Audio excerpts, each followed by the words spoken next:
Hi, everyone, and welcome to Take a Pause with Menopause, where we will talk about the pause in all of her glory and not so glory.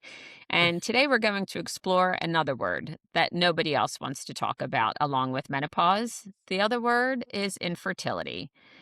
We normally talk just about menopause, but we decided, you know what, we're all women, and this is something that affects us and also affects menopause. Yeah. So I am so happy to have my favorite co host and partners from Menopause, Deb and Raquel, on today. And we have our special guest is Kim Surratt. She is a family and reproductive law attorney licensed in California and Nevada for 24 lovely years. And we're just going to explore the infertility journeys, the emotional ride, unfortunately, that I am sure that it is. And so just want to And some of say, the impacts that we have going into perimenopause and beyond. yeah, it's Yeah. hormones. It's all hormones. So thank you so much, Kim, and welcome. You're welcome. My pleasure. Well, before we start, guys, I just want to say that this segment, this show is really it hits home with me because I also struggle. I struggled with infertility and my hormones were off the chart, and I've had tons of surgeries and drugs, and not drugs, but fertility drugs. And your hormones are like up and down, and you really feel like you don't belong. I mean, you feel like something's wrong with you because you can't conceive. And I'm super glad that Kim is here because Kim is able to assist families and Mhm. couples conceive, Anyway, she's a rock star. So Kim, I'm not making much sense, guys, on today's show because this is hitting home to me. So it's bringing back memories that I really don't want to think about, but I'd rather other young women not have to deal with. So let's Right. just talk about it. And Kim, take it away. Yeah, I'm just kind of curious, like what emotional patterns stand out, like going through this. Like Debbie's kind of a real proponent for that right now. Like she's really struggling with even talking about it because it's so deep. So I'm curious, Kim, what you've seen over 24 plus years. Like, Yeah. So when we talk about infertility, we're talking about different layers, right? What are the Hmm. reasons for infertility? What are the reasons for looking at alternative mechanisms to become a parent, whether that's through adoption or reproductive technology, but what drives somebody to get to that point? Right. Right. So emotionally, I mean, there's a lot that happens. One, you may have determined that you have mechanical reasons within your body that you cannot conceive, right? That might be one. And usually that comes with years and years of potential fertility treatments, miscarriages. You're getting older, you're getting older, you're getting older, and you're starting to realize that it may not happen within your biological clock timeline before menopause sits in, before you can no longer conceive, right? So that's one track. You may be on the alternative, undergoing cancer treatment and being Wow. told this is it. Once we do chemo and radiation, your body's going to be destroyed, which we know that's what it Yeah. does. And in order for you to have a child of your own that is biologically yours, you will need to either cryopreserve your eggs or look at alternative means of Right. parentage, right?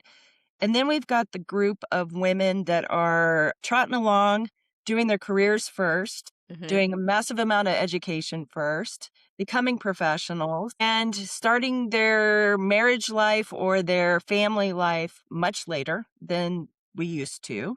And suddenly realizing, oh, wait, they're telling me my eggs are considered geriatric at 35. I I hate that know. word. I hate that I word. know. I didn't even know that was a thing to be called it, but my girlfriends were in their 30s and they were like, considered and I'm like, geriatric is 70, 80s, but no, evidently it's Not with 35 your if you're eggs. pregnant. In terms Or of you're pregnancy, I yeah. mean, you're born with all the eggs you'll ever have in your lifetime. Yeah.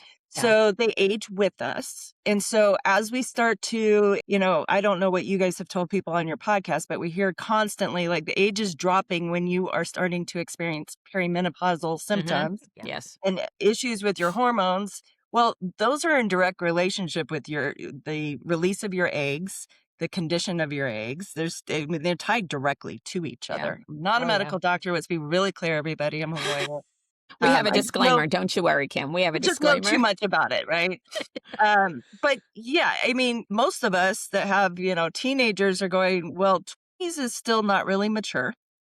But it used to be everybody had their kids in their early 20s, right? Yeah. But God, the thought of most 21-year-olds, yeah, you can drink, but should you be parenting? This is true. No, Most of they them No. no. just need some time Right? under No. their belts. Grow up. And your 20s Yes. are your years where you're growing, but by Right. mid-30s, you're pushing the limits on having children. And Mhm. in your mid-30s, you're talking about perimenopausal symptoms probably already, Yeah. right? And We've had some 32-year-olds in Yeah. perimenopause. Yeah, Which is it's something that incredible. we found, right? Like just with our, like having different guests on, you read the books and it says, 35 but we have someone that we know that was 32. And for me, that is so young. It wasn't even on my radar that it was something that could happen that early. I just thought you had really bad PMS at that point, but who knows? Do you know what I mean? right. Like Yeah, at you this don't know point, what it's tied to. right? We do know, the quality of your eggs. I mean, part of what the issue is starting at around 35, the odds of Down syndrome increase dramatically, and other conditions similar to that increase dramatically, but just the likelihood of success of pregnancy. And so women have Right. waited. They've done their careers first. Yeah. They've maybe met people later in their lives before they really settled down and quit just having fun on the dating scene, right? Right. And all of this catches them all at the same time. And so when you ask about emotions, well, it depends on what track people have been on. They're either on Yeah. the miscarriages and the gruesome fertility track is what I call it, which, by the way, miscarriages and fertility hormones, the fertility treatment is hormones. I mean, Right. so Yeah. you're messing with your body, you're messing with your hormones, the miscarriages are really hard on a woman's body. Mm-hmm. And probably, I mean, I have no idea its direct relationship to how it sets you into menopause or sooner or not and that type of stuff. But you've been messing with your body and your hormones. So the emotional track on that end of it is extreme. Cancer, same thing. I mean, we all know Oh, yeah. Yeah. plenty. I mean, you've already had to deal with the potential of losing your life, of what a diagnosis of cancer already did to you. And now you're dealing with the fact that unless you cryopreserved your eggs, you may not have a child biologically related to you, Can you and then, explain what cryopreserve means to some of the people that may not know out there? yeah, so cryopreserved, what we are doing is we're freezing your eggs. Yeah. So a retrieval of the eggs from your body and preserving them. Same thing with sperm, though. I mean, if a man is diagnosed with cancer, it's always advisable before going through what we know is extreme effects on the body for cancer treatment. We Mm-hmm. Yeah. kill Yeah. off everything in your body, right? And then restore it in order to bring you back to remission. And so they're freezing your eggs and preserving them for future use through in vitro fertilization, or, I mean, science is changing daily. Daily. Yeah. I Daily. feel Yeah. like So by the second. yeah, it may be in vitro fertilization as we create the embryo with sperm and egg in a petri dish, essentially, and transfer it to your body. Or the body of a surrogate, a third party to carry for you, which is a majority of the work I do is through surrogacy. Oh, interesting. Okay. And kind of what does that process look like for women out there that are Well, questioning whether or not that's the path they want to go? Because I'm yeah, curious so myself. if your inability to carry a child because of the repeat miscarriages or whatever's going on with your body, if a doctor says you cannot carry, then you're looking at a third party carrying for you, Okay. potentially. If that's the route you want to take versus Mm-hmm. adoption. Just getting older doesn't necessarily mean you need a surrogate. I mean, our uteruses outlast our eggs is the best way I can put it. Well, That's true. there's one good thing. Yeah. Yeah. Yeah, I for think we're some. born like with over 1 million. And by the time we hit like 35, we have just like a couple thousand left. I mean, they just fall Mhm. off. They just fall off. Well, we release them with every period. Remember, Yeah. that's what we're Oh, doing. Yeah. I must have been on Yeah. the overload like, we're getting rid of some each time, that's what our body's doing. So that's why they're decreasing. Plus they're dying off. I don't know what all they do. That's back to the medical part of it. Right. But if you still have your uterus, if you didn't have a Right. hysterectomy, right? Because those miscarriages can wreak havoc on people and end up in a hysterectomy. But if you have the ability to carry your child, you may be able to use in vitro fertilization, where we create the embryo and transfer it to your body. Nice. If your eggs are too old, one, you may have a hard time creating an embryo. With older eggs, the success rate of creating the embryos is less. After they create the embryos, the doctors rate them for quality, and older eggs generate not as great of quality of embryos, and the number of embryos that you are decent enough for the doctor to want to transfer or use might be compromised. All the reason for telling younger ladies that are doing, that may listen to your podcast or catch wind of it and may not listen to it because, your brain is, when you're younger, oh, well, menopause is Right. way out there. Years The away. education we want out there is, no, I mean, if you're going to put off having a child, even if you don't know if you want to have one, cryopreserving your eggs is huge. And depending on what company you work for, some companies provide that benefit. Interesting. Sometimes controversial, whether they're doing it because they want Yep. to keep you in that seat working, or is it because they're doing it for the right reasons? But I don't care. If they're paying for, cryopreservation of eggs, great. Take the benefit. Use Do you it. know how much does that cost, and do you need like some type of contract, or do you have to have do you look over them for I mean, if I was a girl in my 20s and I'm thinking, where do I go? Like, how do Yeah. I what It's a consent form. It's all medical consent forms because they're your own eggs. You're not donating them in this scenario unless you want to. I mean, that's the other thing that women do is donate their eggs. But you're just signing medical consent forms. And then, there's a monthly, I think some places you pay for there it is a monthly. yearly Okay. cryopreservation fee. You have to pay to keep them frozen. There's facilities that do that. It's not always within the clinics. Sometimes it's a third-party facility. I have no idea what the cryopreservation fee is. I have no concept of how much it is. To have your eggs retrieved can cost you 10 to 15,000. Yeah. Whoa. I didn't realize it was quite so much. Yeah. 10's probably a little more realistic, although right now the whole world is not affordable, so things are changing quickly. Truth. Right. So, and it's all what clinic you go to. They all have dramatically different fee structures, How for do women find clinics that are, I mean, is there like a directory, or is there like a more vetted resource information out Yeah, there? the best place to go to is the American Society of Reproductive Medicine. Oh. I had no idea that okay. even existed. Mhm. Yeah. And, if they're a member with them, the concept or theory is they're also following along with best practices set by the academy. Right. uh, for medicine in that area. We've got the Society for Ethics in Egg Donation and Surrogacy, which is SEEDS for short. And members there, I would trust more so than non-members of SEEDS. But, that's a starting place. Otherwise, look in your hometown. I mean, Yeah. for egg retrieval and preservation, it's not as critical to screen through as it is for facilities that are more experienced with working with surrogates. If you are all the way to the point of needing to work with a surrogate, which, I mean, I have a significant number of clients that they are of advanced age and desperate to have a child, because if they wait too much longer, the kind of magic equation to attach to it is, if you have a child today, how old are you going to be when they graduate high school? Wow. Because your responsibility to them is at minimum that long. Except Although for my children, they just linger through I their was 30s. They stay. people's responses, except my adult children are still in my home. So Same.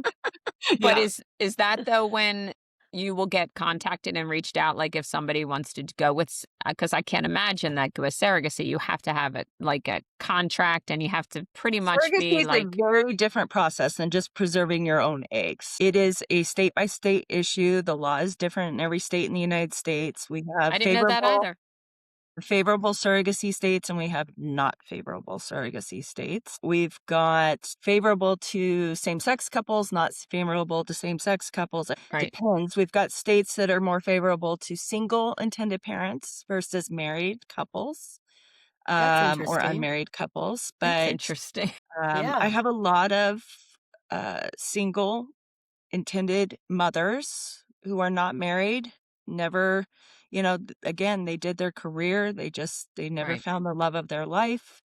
They're now in their 40s. They want a child. Um, they've been told their eggs, they may have preserved their eggs, may be able to use their eggs or not, but either way, they may just be, for whatever medical reason, need a surrogate to carry for them. So there's a lot of differences between the states. Yeah, I had no idea there were I so had no many idea either. variations. Yeah. I had no idea. I just thought that, but I mean, I guess why not, right? Like, I mean, Mm.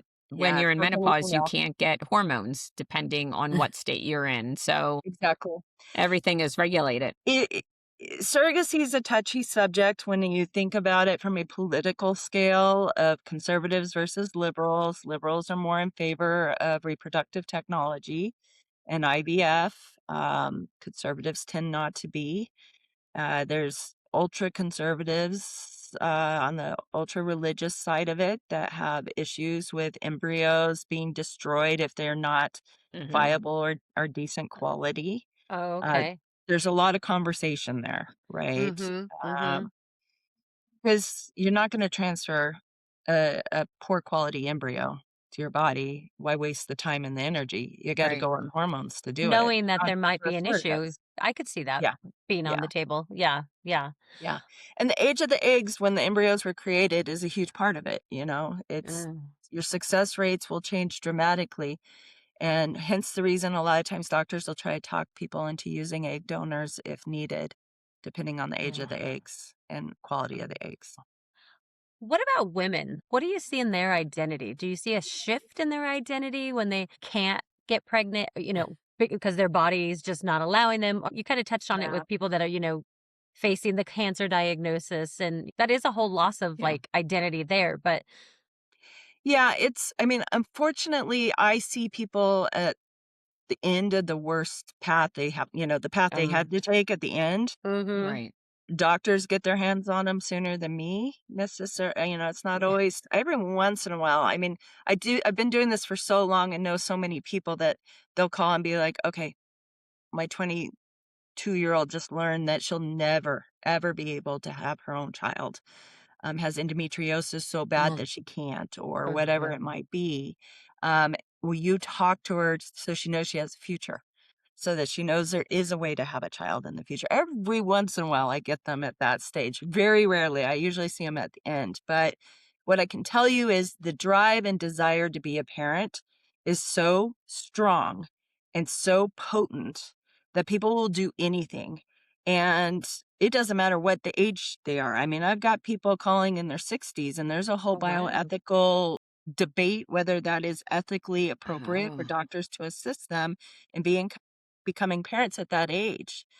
Now, some of them, you have one of the spouses is older and one of them's much younger, and Oh, sometimes that'll yeah. work for the bioethics conversation for the doctors because somebody will still outlive the child's minority, right? Potentially. Gotcha. Happen to all of us. But that desire is so strong that people will ignore common sense, like how old they are, whether they should be having a child at this age, Mhm. whether it's a good idea or not to have a child, whether it's legally sound to have one in the location they're trying to do it at. And they will ignore bad law all day long and say they've got blinders because Yeah. that desire to be a parent is just insane. So, loss of identity, yes. I mean, you'll have these young women who learn they will never ever carry their own child They may or may not ever have a biological child, depending on what their medical diagnosis was or what they learned, right? So it's heartbreaking. It's emotionally debilitating for them. I mean, everything that a doctor goes through when they tell a young woman that she has to have a hysterectomy, you know, it's it's extreme. But then when they learn there's alternatives and there are mechanisms, again, they will just tunnel vision, do anything they can to become a parent. And sometimes it's not good things people are willing to do to become a parent. It's highly risky things. We've got a lot of surrogacy outside of the United States. Some places are higher risk than other locations. I do a significant amount of work with people going to Mexico and Colombia. Surrogacy is solid in Canada, but there's very few surrogates because you can't compensate a surrogate in Canada. So there's a lot of legal variables, Jeez. I but didn't you'll have realize that. people still pay an agency a ton of money to go to Canada and then be upset that it's been 2 years of a waiting list. It's like, well, yeah, I mean, could have Right. told had you researched it. So Yeah. Yeah. emotions, what happens with identity in a person is just they tend to ignore a lot of common sense. Yeah. Like it Yeah. just that I want to be a parent is going to control everything I'm going to do, and I'm just going to ignore everything else. It's like, no, That's really powerful. my job is slowing people down. It's do the research. You may need to switch companies. You may need to switch clinics. I know it sucks. I know it's not, I know it's going to cost more money, but we need to be rational about this and take our steps. And planning it out with people is what I do. Let's look at whether adoption's a viable option for you, whether surrogacy is all you really want that biological child. That would be a reason for that. There's pros and cons between adoption and surrogacy, but we got to go through all that analysis, and slowing people down depending on why they're in that position is hard to do sometimes. My Yeah. gay men, since they came out gay, they knew they were gonna need somebody to assist them to have a child. They don't have the emotional reaction that a woman has who has learned that her body's just never gonna cooperate with her. Right. Yeah. Now, do you have people that, depending on their states, like that come out of state? How does that work? Like if I lived in a Oh, yeah. state that didn't, could I just Yeah. reside in California Where and you see you reside or where you reside as a parent is irrelevant to me. It's all about where the child will be born and where the surrogate is located. So, oh, n nearly well, probably 95% of my cases are international. Every one of my cases is across state lines almost. I have maybe okay. I have, like, 3 or 4 cases that are all in Nevada. Oh, It's wow. Okay. we're all in California, Yeah. but very rare. Yeah. It's nearly always across state lines or across country lines. Gotcha. That's Well, yeah, because fascinating. if it's, if you live somewhere and it's not accepted or it's not approved, you will For just most keep moving. places, well, all places in the United States, for a lot of countries, not all countries, but for all places in the United States, if you're placed on the birth certificate in a state, when you go home, your home state where you live has nothing to do with anything. It's just about you becoming a parent and being placed Right. on the birth certificate. Right. So it's about where the child's born that we care, whether that state will Mm. cooperate on putting the parents on the birth certificate versus the surrogate Hmm. on the birth certificate. Oh my God. Well, there's that too. I didn't even think about that. I didn't even think about that either. I know, and then I'm just like flushing through the whole international thing, and I'm trying to like process that because this is way more in depth than I even knew. Oh, Deb, there's a yeah, lot. Well, Debbie, because I you kind think of went that, through something like this too. yeah. I mean, is this any of this like hitting home for you? Are you All of talking to it? me? I couldn't. Yeah. Yeah. Well, actually, the part I was actually talking about or thinking about this morning, knowing we are going to talk about this, where at one point I was trying so hard to get pregnant and I felt like it was all my fault. And so I was going to doctors and taking tests and they put me on Clomid, which I don't even know if they do that anymore. It was this super powerful hormone, Hmm. but they started me at the highest dose Oh, instead of okay. working up. So that's why it's super hard for me and why I have I'm really anxious. because I went from being somewhat even keel to like 3 months later, I couldn't even talk. Like I literally almost quit my job because I was such high anxiety. And they're like, "What's wrong?" And I'm like, "I can't do this." Because it was like I was on, I don't even, like I said, I don't even know what, but nobody even talked about what the side effects were. Yeah. They just said, "Hey, I want to get pregnant. I don't care. I have to have a baby." And like Kim said, that was all that was in my mind.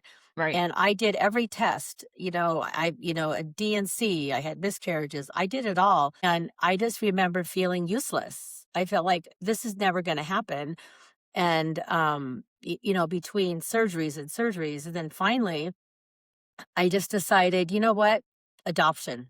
I'm just, and we adopted Josh. And then, you know, the- I had been on hormones and shots probably for 7 years trying to get pregnant.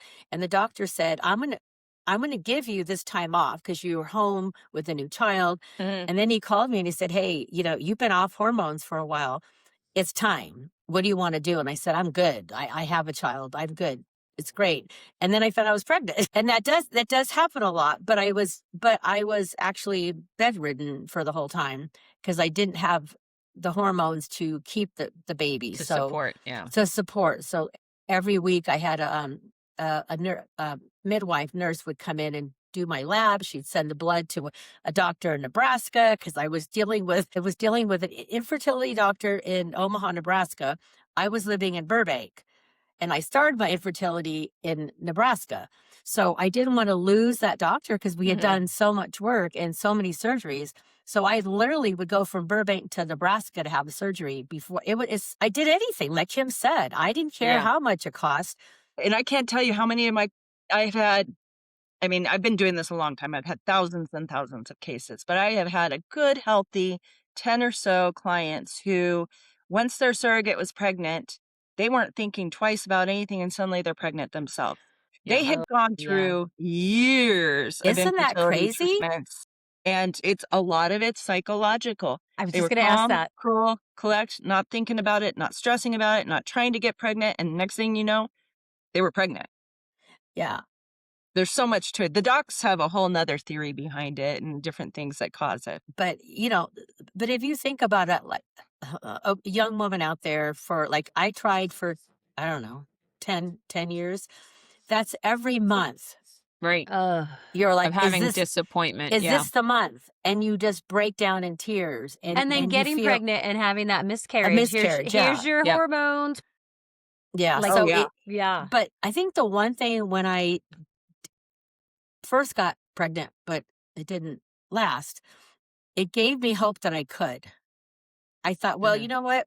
It was I was pregnant for like 4 months and I was super excited. So I thought, well, maybe there's a chance it'll happen again. So that gave me a little bit of hope. But I just know that it's so good to have someone like Kim here today because I didn't have anybody like Kim. When I was going through Right. this, I was 18. At that point at 18, everybody got married and had kids and all my friends were Yeah. getting married and having kids. And I got married at 18 and I spent from like 18 to my 30s trying to get pregnant. So it was a lot of years of And screwing up your hormones the whole time. The whole time. and I Yeah, was taking that's Your the thing. hormones Yeah. that much worse. and I didn't have progesterone. So that's why I couldn't keep the baby. So number one, I'd never had progesterone. It was low. So they're giving me all this stuff and my hormones were like this and it affects your marriage. It affects your family. It affects your in-laws because they're like, "What's wrong with you? You don't want to have a child and blah, blah, blah." And I'm like, "No, I want to. Please believe me." And it was just, it almost ruined. Well, eventually the hormones did Yeah. ruin me, but I'm just saying that it's nice when you're listening and you're at that age where you're thinking, what do I do? I think it's great to have that conversation with somebody like Kim to say, I'm not ready yet, but I'm pretty sure I'm going to want to have a child. So what are my Freeze options? your eggs. Yeah. Nobody even talked about that. Just like nobody talked about menopause. Nobody talked Right. about hot flashes. They just said, "Oh, it's just that time. You're just stressed." So Well, the arch of reproductive technology and the accessibility to surrogacy and the science and the availability it's a dramatic uphill climb. I mean, it has changed so dramatically over time. I just rewrote all of our laws. It was 2013. It's been a while now, but Nevada was one of the very first states to have a surrogacy statute, actually. And it was from the 90s when it was, you weren't doing IVF for it. You weren't cryopreserving eggs yet. They weren't good at cryopreserving embryos. They couldn't freeze yet. They could freeze sperm before they I was could going to freeze say anything else. that's about when the sperm started coming onto the scene. Sperm was on the scene, That's about accurate. so, That's yeah. accurate. But Tracks. really, we look at before the 90s as prehistoric in our world, right? Wow. Because that Yeah. was really That was me. before all of this science and technology and ability really started changing. Really, Yeah. I mean, dramatic and fast. And Super so fast. it's a whole new world, what the doctors can do for you, what you can advocate for yourself. And just because you waited longer, or if you went through the awful rounds of miscarriages and that type of stuff, it's not the end of the path. There are options. We have a it's just a different world. I was talking to my grandmother about this because it's, they like Debbie was saying, at 18 you got married and you had your kids. Yeah. Versus me, it was reverse. I did college and law school and I became a lawyer and I established my career before I had my son. I had my son at 32, but 32 was pushing it. And I didn't even know that, even though Right. this is what I was doing when I had my son. I had my son, I had already started doing reproductive work, but I still didn't Wow. have a concept of it. Yeah. So, there are a lot of people that wait longer, but you know what? In his years when he's going to be going to college and getting married and everything else, I'm going to be on retirement row and enjoying him more than other people, Right. right? So, And I think that that is so hopeful in the fact, like, because yes, in the 90s, like nobody talked about, like, I was pregnant at 25 and then 27, and it was like, it happened. Like you didn't hear because nobody was talking about it, which is, to me, it's right up there with menopause. Nobody talking Mhm. about it. It's like isolating and it's sad and you don't know where to go and you think, oh, something's wrong. So it's Yeah. empowering though that you're able to say, hey, you can still do your career. You can still do you. But just freeze your eggs and just just plan, plan a little bit. plan ahead. And yeah, and like you said, yeah, you'll be retired. You can enjoy it. Like, that to me is helpful in the sense of like younger women that are choosing, because then you struggle with, do I need to do that? I can't have it all. You're always told Mhm. you can't have it all. You can't have a career and be a mom. Why? Why can't you? If you Yeah. plan for it, you can do it. If you plan for it, you can do it. You may still even be able to use your own eggs. We're not saying you can't, Right. it's just Mhm. how motivated are you? Are you going to become a physician and go through 10 million years of school and residency and Yeah. everything else, right? Yeah. Who are you and what are you, right? You can still preserve your eggs at Yep. 30, you don't have Yeah. to do it Yeah. early in What your I love about 20s, this but conversation is that we're like telling the younger generation plan. Like, don't just Yeah. go in like, oh, I love this guy. I'm going to have a baby with him. Like, get no, serious about how you like move forward in your life, which is very much a conversation I wish I had had with any adult in my life. Right. My conversations were like, you can do anything you want as long as you put your mind to it, which I really ran with that concept. I did too. Yeah. But that was it, like I would have loved to have that like pre-planning conversation Mhm. and saying like, okay, you know what? I'm not quite ready for this kind of responsibility. And not so much knowing what a responsibility like that looks like at 20, but just knowing I still wanted my freedom. I still Yeah. wanted to be able to go out at night or hang out with my friends at all hours and not have to worry about a babysitter or those kinds of things. Those are like important conversations I think that well, can very much go into planning. Yeah. unfortunately, I mean, I still hear people going to oncologists who never say a word about it, and Interesting. it makes me so angry. It's, I get sometimes you're on emergency planning because the cancer is that bad and it's that far along, but for a lot of people, you could pull this off first, or you at Mhm. least need to talk to them about the fact that it's going to destroy their reproductive system. Right. Right. Absolutely. Conversation. The decency to have the conversation. decency to have the Yeah. conversation, and good oncologists will.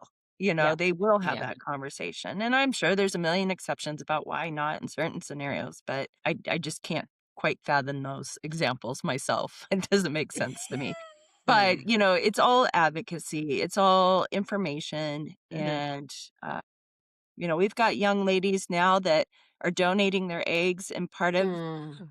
part of the newer trend is split cycles, which is the people you're donating to take so many eggs and they give you so many of the eggs that you just pay for the cryopreservation, but you didn't pay for the Mm. retrieval of the eggs. There Oh, are ways and mechanisms, and if you're bright and, in advanced schooling, people love smart eggs, whether the eggs end up smart or not, people Yeah. think they are. Yeah. Well, I think it's interesting because we all talked about sperm donors, right? Yeah. Mhm. And Yeah. nobody bats an eye no. the About fact that. that, Yeah. you need to make $50. Oh, go donate sperm, right? Like Yeah. in the 90s, like it was like this, like joke, like go, nobody thinks anything about it, right? You have a woman making the same choice and being like, okay, I'm going to donate eggs and maybe I can, and it's like, wait, stop. Right. And it's like, wait a minute, wait, what? Like Yeah. to me, Yeah. Yeah. it's just always it's just such a double, The one thing it I'll just say, though, drives me is crazy. is worth more money than what it takes to Yes. donate sperm versus Right. eggs, Right. and it is a medical procedure. I do think Yeah. it gets downplayed a little bit because I do know there are agencies that will solicit from college kids and Mm. college campuses and stuff, and I don't know what I think about that always because it is a major medical procedure. You are going on hormones to retrieve your eggs. You Right. Mm. are, it is a medical procedure and it comes with risks and complications. We have ways to insure against it and complications insurance policies and all kinds of different things. But, That doesn't reduce the damage. it doesn't Right. always right. And scientifically, the docs, I mean, there's more research now. They don't know the long-term effects of donating, going on those cycle medications, what that looks for your own ability to conceive in the future when you wait Mm. longer and that type of stuff. We Mhm. don't know any of that really well. I mean, they're studying it, but it's real easy for women to be put in these positions and Mm-hmm. um, anything that includes hormones. I mean, Yeah. this is what your show's about, right? I mean, but Yep. having your eggs retrieved, they put you on hormones to get the eggs to release, to be able to retrieve them, to Yeah. do the timing right? So it's another Mm. thing to contemplate. What are the long-term effects? Yeah. What we don't know all of them yet. Um, you know, same with at what point have you had too many pregnancies acting as a surrogate and your body just falls apart, I right? was going to say that because I'm sure there are people that have made this a career. I know of a couple that she basically made this like her career is just to be a surrogate. I mean, she had several of her own children as well. I don't know a lot about their like process or what they did. I just knew that she was a surrogate multiple times on top of having four of Yeah. her own children. And I was like, holy cow, that's a lot for one woman's There's a body. maximum number of times pregnant versus being pregnant as a surrogate versus total pregnancies. American Okay. Society for Reproductive Medicine puts limits on that. I mean, there's Oh, definitely okay. guidelines for all of that. Nice. Right. But like anything else in the world, you've got doctors who pay attention and follow the rules, and others that do not. So I found there's that good and Wow. bad. shocking, Kim. That's So shocking. weird. So So strange. weird. So weird. Yeah. Well, Yeah. Doing your yeah, research. Research Yeah, 'em. yeah, research and plan is what I've heard from this whole thing. And I love that. exactly. And just being, proactive instead of reactive, and you just Right. figure it out. Like Uh-huh. you can have it all. You can Mm-hmm. figure it out, but I think the one of the things too to take away is the fact that you're not alone. Although I think the silence around infertility is still deafening. It's You know what bad. I mean? It's Mm-hmm. Because way it's way different than it used to be even from the beginning of my career in '02. I mean, just looking at social media and the infertility TikToks and the Instagrams and the different, Oh, I mean, there's a lot it's a compared to what lot, a there lot. used to be, a whole yeah. lot more. It's not quite as taboo of a word as it used to be. People used to really, truly live in silence with Yeah. infertility. Mm. They were so Debbie embarrassed I did. by did no, it. Yeah. yeah, it was a big secret. I didn't want people to know. I Yeah. didn't want my family to know. It was, and just like menopause, it's Mhm. these damn hormones. I feel like it's so not fair. It's like you know, you need hormones to survive, and then they Yeah. take them away, and then you don't have them, then you have them, and now here I am trying to get hormones back. It's Mhm. just, it never ends. I feel like as a woman, you know, you start when you're, you know, first get your period, and it never ends. No, it never ends. And you still have to deal with crap that goes on. So, Mhm. but again, knowledge and education, and Mhm. there is hope. There I are just wish, options. If you waited a long time, you can be in yeah. menopause and come see me. We can work on surrogacy for you. Well, That's don't worry about it. I all. think I'm good. I'm not going to do that. 6, 7 is good for 6, me. 7. And I have, And it's I, funny you guys mentioned the social media part too, because I was watching the M Factor 2, which is a documentary surrounding perimenopause. And they talk about very openly of like how social media has really given them the voice to stand up and be like, catapult this, you know, issue out there. So I think that's kind of the same thing with surrogacy, like, or, you know, any type of, Yeah. Infertility. Yeah. yeah, And exactly. infertility. Because without social media, like, yeah, you know, you can go down some rabbit holes with social media, but with social media, it does have some good value. And Yeah. I personally think, yes, there is a lot of misinformation. I always suggest that you know, vet your resources and definitely look into it, but it at least opens your eyes, right? Like you Yeah. at least start thinking about those things. And you feel like you have a community. You know what I mean? That it's Yeah. not just you. You can get on your phone. You may not know this person, but Right. But you they're feel talking connected. about the same thing and you feel connected. And you can talk to them if they're, you know, close by or whatever, but it's the community. It's the community Mhm. part that is what hopefully is what women are finding with each other in the Mhm. social media with their infertility. Well, we're in one of the biggest fights we've ever been in with our government for women and women's rights and preventing birth control from being outlawed in several states that are fighting it right now. And, you know, if we can't have access to birth control, then we don't have the ability to control whether, when, and how we're pregnant without Yeah. abstinence, which is just going back to prehistoric times. And, you know, if we can't keep control over birth control, we're sure as hell not getting to the point where we can get hormone replacement therapy for Yeah. God for us, right? No, it's a slippery We've slope. And that's gone exactly back right. in time on several things that we had as women, and we need to be going forward, not backwards. Amen, sister. I love well, that. So true. we are hoping to go forward. Thanks to you, Yes. Kim, and all Yes. your Progress is key, I knowledge and think. progress. Yes.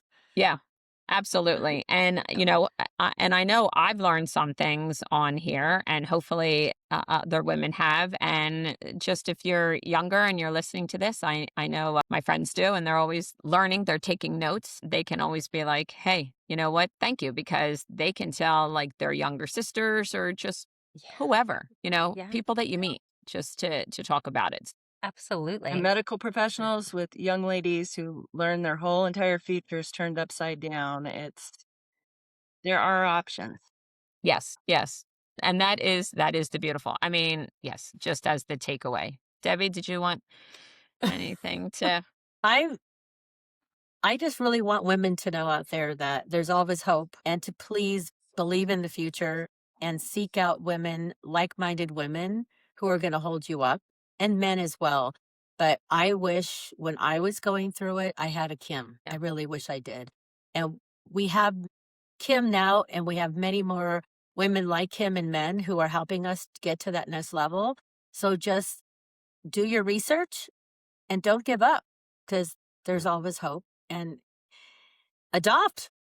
Yeah. I did. Another So Yep. that's awesome. it is a great option. So anyway, just be patient, be kind to yourself, and have grace. You're good. Perfect.